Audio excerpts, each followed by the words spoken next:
Halo, berjumpa lagi dengan Ibu. Apa kabar hari ini? Sehat semuanya ya? Puji Tuhan. Terus semangat untuk hadir di sekolah minggu. Walaupun secara daring ya, kalian tetap belajar untuk memahami apa yang Tuhan kehendaki di dalam kehidupan kita. Hari ini kita akan belajar tentang kerendahan hati. Yuk kita simak video berikut.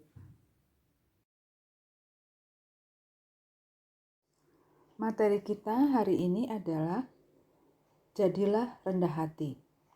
Ayat Alkitab diambil dari Daniel 4 ayat 1 sampai 37.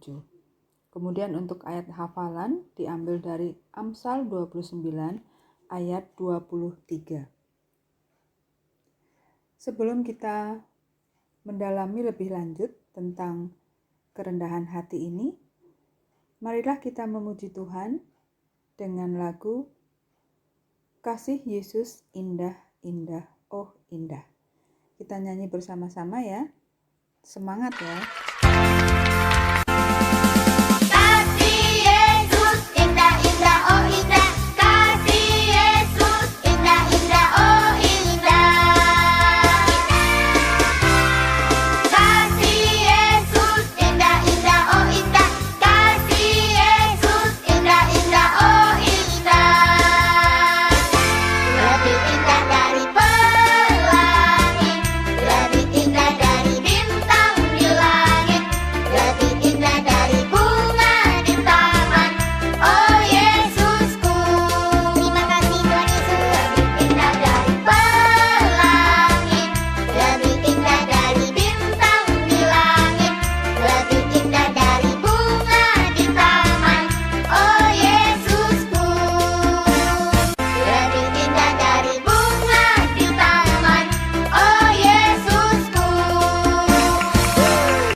Marilah kita berdoa.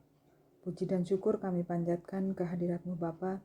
Terima kasih atas berkat-berkat-Mu yang terus Engkau curahkan di dalam kehidupan kami. Terima kasih untuk kekuatan, kesehatan yang masih Engkau berikan untuk kami semua. Terima kasih untuk kesempatan bisa bersekolah minggu pada hari ini. Itu semua karena berkat dan kasih-Mu saja. Terima kasih Tuhan, kami boleh memuji dan memuliakan nama-Mu. Kalau sebentar lagi kami akan mendengarkan firman-Mu, biarlah Engkau yang terus menguasai hati kami, sehingga kami boleh mengerti dan mampu melaksanakan firman-Mu di dalam kehidupan kami. Terima kasih Tuhan, dalam nama Yesus kami berdoa. Amin. Tujuan pembelajaran hari ini adalah murid akan belajar bahwa Allah menghormati kerendahan hati dan murid ingin mengembangkan suatu sikap rendah hati. Menurut Kamus Besar Bahasa Indonesia, kerendah hati adalah tidak sombong atau tidak angkuh. Ketika kita betul-betul mengerti kerendahan hati dari segi pandangan Allah, kita akan menemukan bahwa dibutuhkan banyak kekuatan moral untuk bersikap rendah hati. Kerendahan hati bukan sesuatu yang terjadi begitu saja, juga bukan sesuatu yang kita terima waktu lahir. Kerendahan hati adalah sesuatu yang harus diizinkan untuk berkembang dalam hidup kita. Kerendahan hati adalah lawan dari kesombongan. Ketika kita mendengar orang memakai kata sombong, maka yang dimaksud ialah rasa harga diri. Sombong dapat berarti juga pongah atau angkuh. Kesombongan semacam ini salah. Sifat ini membuat kita bertingkah laku seolah-olah kita lebih ulung atau mulia dari orang lain. Kristus mengajar bahwa kita harus mendahulukan orang lain daripada diri kita sendiri dan tidak menganggap diri kita lebih tinggi daripada orang lain. Orang yang rendah hati mengakui karunia-karunia Allah dalam hidupnya dan bersyukur atas pertolongan dan kekuatan Allah. Pengakuan ini melenyapkan kebanggaan dan kesombongan. Orang akan mengetahui bahwa keadaannya itu semata-mata karena anugerah Allah. Ayat hafalan kita hari ini diambil dari Amsal 29 ayat 23. Mari kita ucapkan bersama-sama. Amsal 29 ayat 23. Keangkuhan merendahkan orang, tetapi orang yang rendah hati menerima pujian. Contoh yang baik tentang hal ini ditemukan dalam Daniel pasal 4. Mari kita simak Daniel pasal 4. Kita tiba pada Daniel pasal yang keempat. Judulnya, Mimpi Pohon Sang Raja Babylon. Nebukadnezar merupakan salah satu raja terbesar yang pernah ada di dalam sejarah dunia yang mampu menaklukkan bangsa lain di bawah kekuasaannya. Ia memerintah dengan bijak dan sangat menghargai yang namanya pendidikan dan ilmu pengetahuan. Salah satunya dibuktikan bahwa setiap tawanannya dipilih yang terbaik, kemudian dia gunakan untuk bekerja baginya. Salah satunya seperti yang dialami oleh Daniel dan teman-temannya. Dan kita mengetahui bahwa raja selalu mengawasi pembangunan di Babel dan mendesain semuanya dengan baik dan benar. Dan yang kemungkinan adalah kota yang paling indah yang pernah dibangun di dunia. Salah satu buatannya adalah Taman Gantung yang merupakan salah satu keajaiban dunia yang telah pernah diduplikasikan. Sejarah menyebutkan hal demikian. Dia telah membuat dinding besar di sekitar kota begitu tebal sehingga dua kereta bisa bergendara berdampingan di atasnya. Dan itulah kehebatan yang dia buat. Bahkan sungai disalurkan untuk mengaliri melalui kota menyediakan air. Dan ada sebuah sistem penyimpanan untuk makanan yang akan membuat kota mempertahankan diri meskipun dalam masa krisis yang panjang. Sungguh, Babel adalah sebuah kota besar dan rajanya adalah raja yang hebat. Namun, seperti yang terjadi pula dengan semua raja-raja penguasa, ketika mereka menjadi sangat kaya dan berkuasa, mereka menjadi sombong. Termasuk Nebukadnezar. Dia menjadi raja yang sombong dan bahkan diktator. Ia menindas rakyatnya dan memberikan beban kejam dan mengenakan pajak yang berat atas mereka. Daniel yang ketiga. Kesombongan raja berakhir dengan dipermalukan oleh Tuhan. Kita boleh mengetahui bahwa Nebukadnezar juga pernah dipermalukan oleh karena kesombongannya. Kali ini mari kita lihat ketika kesombongannya terjadi pula pada waktu dia melihat betapa bagus ataupun baiknya kondisi kerajaan setelah bawah pimpinannya. Terlihat bahwa kesombongan raja saat ini juga akan membuahkan hasil yang sama. Dan perlu kita ketahui bahwa Daniel 4 bukan ditulis oleh Daniel, tapi oleh Raja Nebukadnezar sendiri. Dan kalau kita baca secara keseluruhan, maka ini merupakan cerita tentang pelajaran yang Nebukadnezar pelajari melalui pengalaman yang ia dapatkan dengan Tuhan. Itulah maka Daniel 4 dituliskan oleh Nebukadnezar. Hal ini dibuktikan di dalam Daniel 4 ayat 1-3 mengatakan bahwa dari Raja Nebukadnezar kepada orang-orang dari segala bangsa, suku bangsa, dan bahasa yang diam di seluruh bumi. Kita boleh memperhatikan ini adalah raja itu sendiri. Bertambah-tambahlah kiranya kesejahteraanmu. Aku berkenan memaklukkan tanda-tanda dan mujizat-mujizat yang telah dilakukan Allah yang Maha Tinggi kepadaku. Betapa besarnya tanda-tandanya dan betapa hebatnya mujizat-mujizatnya. Kerajaannya adalah kerajaan yang kekal dan pemerintahannya turun-temurun. Kita mengetahui bahwa Allah memperingatinya. Kembali tentang kerajaan dunia ini akan berakhir melalui sebuah mimpi yang lain. Dan kita mengetahui bahwa Allah sedang memperingatkan kembali ini Nebukadnezar bahwa kerajaannya akan berakhir. bahkan kerajaan-kerajaan dunia juga akan berakhir lewat sebuah mimpi yang lain. Mimpinya diperjelas di dalam ayat selanjutnya dalam Daniel 4. Aku, Nebukadnezar, diam dalam rumahku dengan tenang dan hidup dengan senang dalam istanaku. Lalu aku mendapat mimpi yang mengejutkan aku, dan khayalanku di dalam tempat tidurku, serta penglihatan yang kulihat menggelisahkan aku.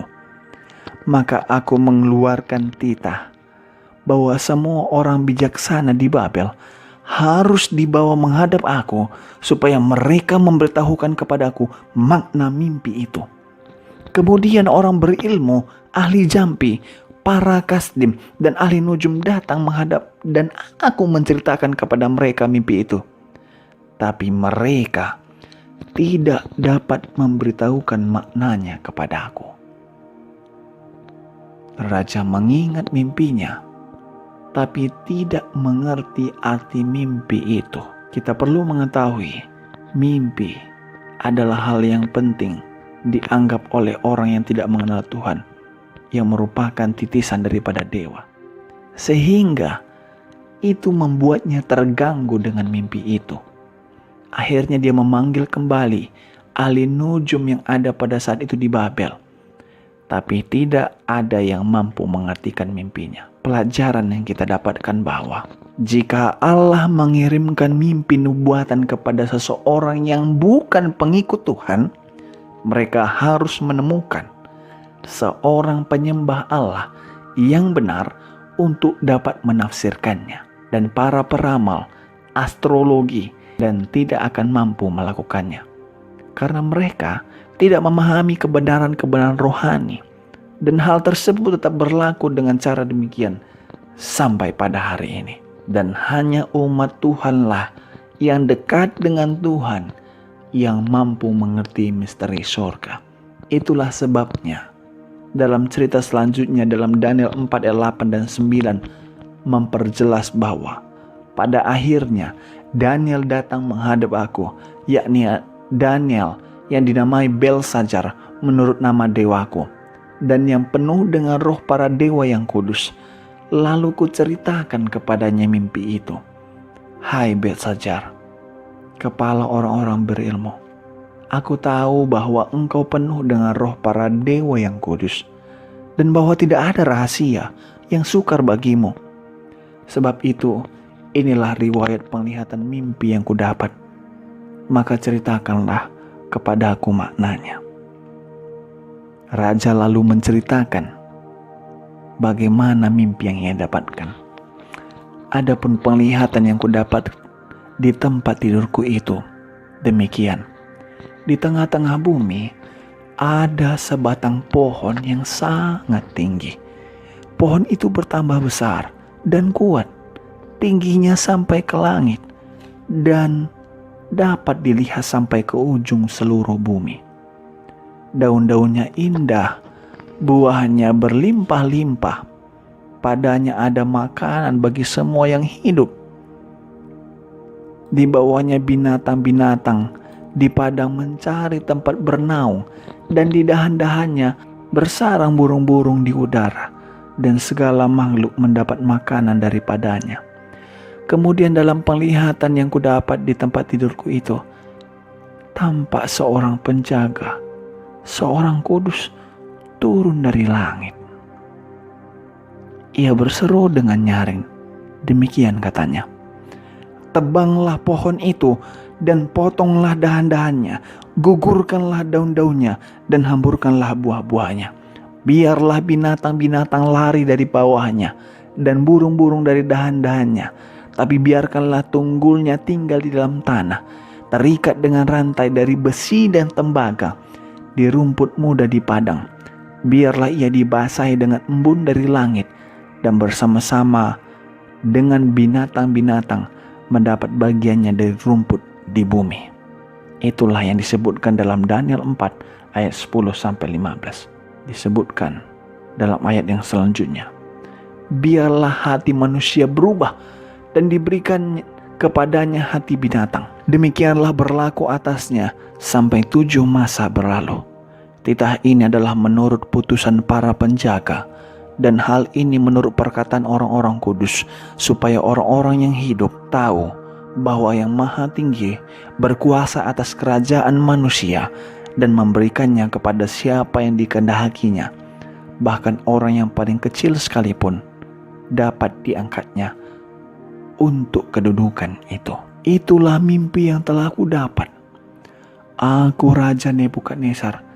Sekarang engkau, Belshazzar, katakanlah kepadaku maknanya, sebab semua orang bijaksana di kerajaanku tidak dapat memberitahukan maknanya kepadaku, tapi engkaulah yang sanggup karena engkau penuh dengan roh para dewa yang kudus. Kita mengetahui bahwa bagi Daniel arti mimpi itu sudah jelas dan maknanya mengejutkan. Ia tercengang beberapa saat. Pikir-pikirannya menggelisahkan dia. Ketika melihat keraguan-raguan dan kegelisahan Daniel, sang raja menyatakan simpatinya kepada hambanya Belshazzar.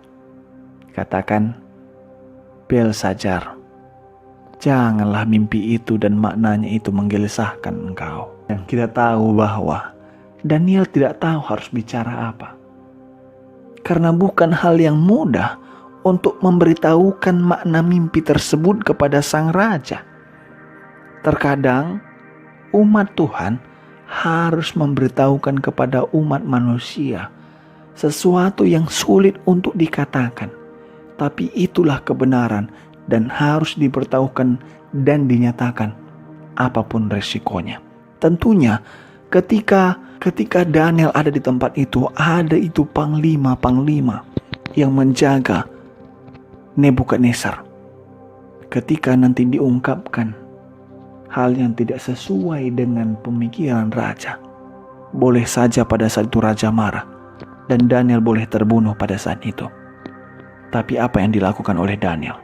Kemudian Daniel secara perlahan memberitahukan sabda yang maha kuasa kepada sang raja. Lalu Daniel menjelaskan, Tuanku, biarlah mimpi itu tertimpa atas musuh tuanku dan maknanya atas seteru tuanku.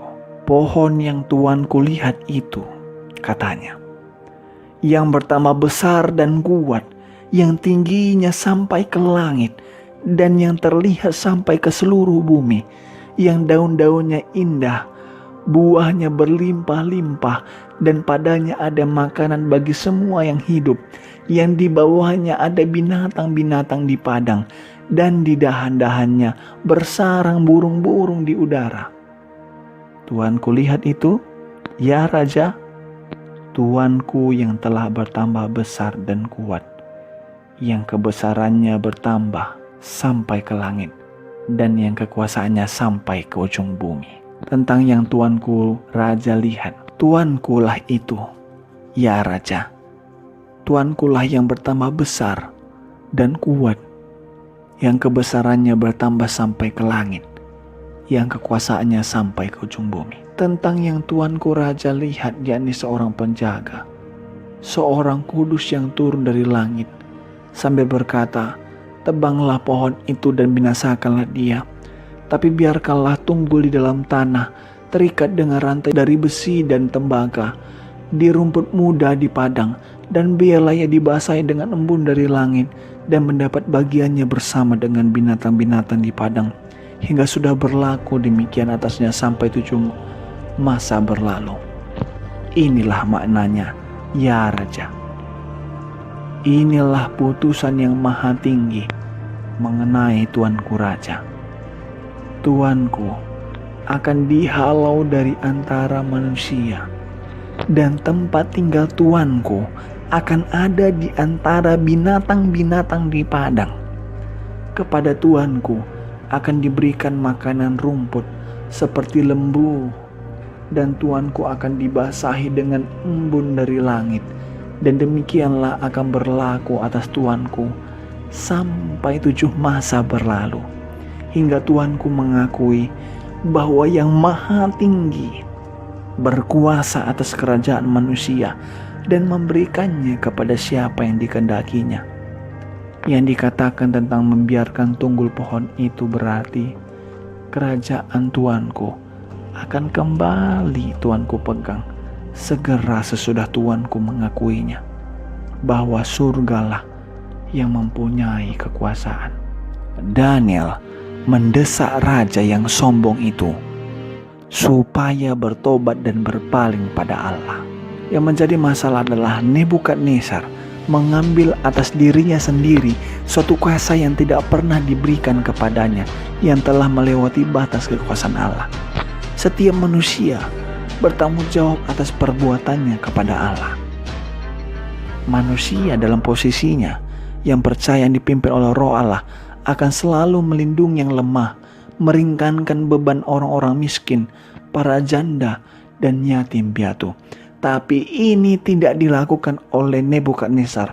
Justru dia menindas rakyatnya, sehingga Allah ingin memberikan satu pelajaran kepadanya. Dan Daniel melanjutkan memberitahukan tentang seorang penjaga, seorang kudus yang memerintahkan untuk menebang pohon dan hanya ditinggikan sisa tunggul pohonnya saja. Tapi tunggul pohon tersebut diikat dengan tembaga dan besi. Dengan khidmat Daniel memberitahu pada sang raja bahwa dia akan dihalau di antara manusia dan akan makan rumput seperti lembu dan hidup seperti binatang di luar dan dibasahi embun dari langit selama 7 masa. Kita tahu bahwa 7 masa dalam nubuatan adalah 7 tahun. Sebagaimana dibuktikan di dalam Yehezkiel 4 ayat 6 dikatakan, kalau engkau sudah mengakhiri waktu ini, berbaringlah engkau untuk kedua kalinya. Tetapi pada sisi kananmu dan tanggunglah hukum kaum Yehuda 40 hari lamanya. Aku menentukan bagimu 1 hari untuk 1 tahun. Demikian juga dikatakan dalam Bilangan 14 ayat 34. 1 hari dihitung 1 tahun. Itulah sebabnya kita mengetahui ketika dikatakan 7 masa pada Nebukadnezar, maka dia menjadi seperti binatang selama 7 tahun. Dan kita tahu bahwa untuk suatu jangka waktu kesan nasihat dan amarah Nabi Daniel itu tertanam dalam pikiran Nebukadnezar. Tapi hati yang belum diubahkan oleh kasih karunia Allah segera kehilangan kesan-kesan Roh Kudus. Pemanjaan diri dan ambisi belum dihapuskan dari hati raja. Kemudian sifat-sifat ini muncul kembali. Dan akhirnya apa yang terjadi dan dilakukan oleh Raja Nebukadnezar meskipun sudah diberitahukan maknanya. Daniel 4 ayat 28-30 katakan, semuanya itu terjadi atas Raja Nebukadnezar, sebab setelah lewat 12 bulan, ketika ia sedang berjalan-jalan di atas istana raja di Babel, berkatalah raja, bukankah itu Babel yang besar itu, yang dengan kekuatan kuasaku dan untuk kemuliaan kebesaranku telah kubangun menjadi kota kerajaan? Dan ayat 31 dan 32 katakan, kepadamu dinyatakan ya Raja Nebukadnezar, bahwa kerajaan telah beralih daripadamu. Engkau akan dihalau dari antara manusia, dan tempat tinggalmu akan ada di antara binatang-binatang di padang. Kepadamu akan diberi makanan rumput seperti kepada lembu, dan demikianlah akan berlaku atasmu sampai 7 masa berlalu, hingga engkau mengakui bahwa yang maha tinggi berkuasa di atas kerajaan manusia dan memberikannya kepada siapa yang dikehendakinya. Seketika itu juga akal yang diberikan Allah kepadanya lenyap. Pertimbangannya yang dikira raja itu sempurna, kebijaksanaan yang ia sendiri banggakan telah lenyap, dan raja yang tadinya sangat berkuasa menjadi tidak waras ataupun gila. Dia mulai bertingkah laku seperti seekor binatang liar. Dia bahkan tidak menyadari dirinya adalah seorang manusia, apalagi seorang raja. Hal ini dibuktikan dalam Daniel 4 ayat 33. Pada saat itu juga terlaksanalah perkataan itu atas Nebukadnezar, dan ia dihalau dari antara manusia dan makan rumput seperti lembu, dan tubuhnya basah oleh embun dari langit, sampai rambutnya menjadi panjang seperti bulu burung raja wali, dan kukunya seperti kuku burung. Dan selama 7 masa ataupun 7 tahun, raja bertingkah seperti binatang. Namun, pemulihan pun terjadi setelah masa itu. Dan dengan kerendahan hati, memandang kepada Allah yang di sorga. Daniel 4 ayat 37 sebutkan, setelah lewat waktu yang ditentukan, aku Nebukadnezar menengadah ke langit, dan akal budiku kembali lagi kepadaku. Lalu aku memuji yang maha tinggi dan membesarkan dan memuliakan yang hidup kekal itu. Karena kekuasaannya ialah kekuasaan yang kekal, dan kerajaannya turun-temurun. Semua penduduk bumi dianggap remeh. Ia berbuat menurut kehendaknya terhadap bala tentara langit dan penduduk-penduduk bumi. Dan tidak ada seorang pun yang dapat menolak tangannya. Jangan berkata kepadanya, apa yang kau buat? Nebukadnezar datang kembali ke istana, membersihkan dirinya dan berpakaian normal lagi, serta kembali bertahta di singgasananya, dan tidak ada seorang pun yang dipermasalahkan. Hal yang menakjubkan karena pada saat itu Nebukadnezar mempunyai banyak musuh dan orang yang ingin menjatuhkan dan merebut tahtaannya. Tetapi Tuhan menyatakan dalam mimpinya bahwa tunggul pohon itu akan diikat dengan tembaga dan besi, dan kerajaannya akan dikembalikan kepadanya pada saat ia mengakui Tuhan satu-satunya penguasa manusia. Maka terjadilah seperti yang telah dibuatkan oleh Tuhan. Inilah luar biasanya dari apa yang Tuhan sudah katakan. Sehingga raja yang dulunya adalah raja yang sombong, sekarang telah menjadi seorang anak Allah yang rendah hati, yang tadinya tangannya besi dan pemarah, kini menjadi raja yang bijaksana dan sabar. Ia pernah menyangkal dan menghina Allah yang di sorga, kini mengakui kuasa yang maha tinggi, dan sungguh-sungguh berusaha meningkatkan rasa takut kepada Yehova ataupun Allah itu sendiri dan kebahagiaan rakyatnya. Di bawah peringatan yang keras dari Dia yang adalah Raja atas segala raja dan Tuhan atas segala Tuhan, pada akhirnya Nebukadnezar telah mempelajari pelajaran yang harus dipelajari oleh semua raja, bahwa kebesaran sejati terdiri atas kebaikan sejati. Dan ia pun mengakui Allah Yehova sebagai Allah yang hidup. Dan perlu kita ketahui bahwa rencana Allah supaya kerajaan terbesar di dunia harus menunjukkan pujian kepadanya kini telah terlaksana. Penyataan secara umum ini, di mana Nebukadnezar mengakui kemurahan dan kebaikan serta kekuasaan Allah, adalah tindakan yang terakhir dalam kehidupannya yang tercatat dalam sejarah yang kudus. Dan inilah akhir cerita daripada kehidupan daripada Nebukadnezar yang tadinya sombong, tapi kini sudah bertobat. Kesimpulan yang dapat kita ambil untuk pelajaran hari ini adalah: 1. Kita memerlukan pertolongan Allah dalam memelihara sikap rendah hati. 2. Bakat dan kemampuan kita adalah pemberian Allah, jadi kita tidak boleh menyombongkan diri. 3. Pemberian hidup kekal datang melalui kematian Kristus di kayu salib. Marilah kita berdoa. Terima kasih Bapa untuk firman-Mu pada hari ini yang boleh mengingatkan kami untuk bersikap rendah hati dan menjauhi sikap sombong. Bapa di dalam surga, biarlah kami terus boleh memiliki sikap kerendahan hati dan menyadari bahwa semua yang kami miliki, bakat, keterampilan, keahlian, kepandaian, semuanya adalah dari-Mu saja. Biarlah ini semua boleh mendasari dalam hidup kami di hari ini dan hari-hari yang akan datang. Biarlah Roh Kudus-Mu terus menguatkan kami. Terima kasih Bapa, inilah seru doa kami. Dalam nama Yesus kami berdoa. Amin. Tugas hari ini yang pertama, buatlah poster bertuliskan rendah hati. Tulis nama masing-masing dan kelas. Kemudian tugas dikirim ke WA Group. Yang kedua, kerjakan soal melalui link yang Ibu kirim. Selamat hari Minggu, Tuhan Yesus memberkati.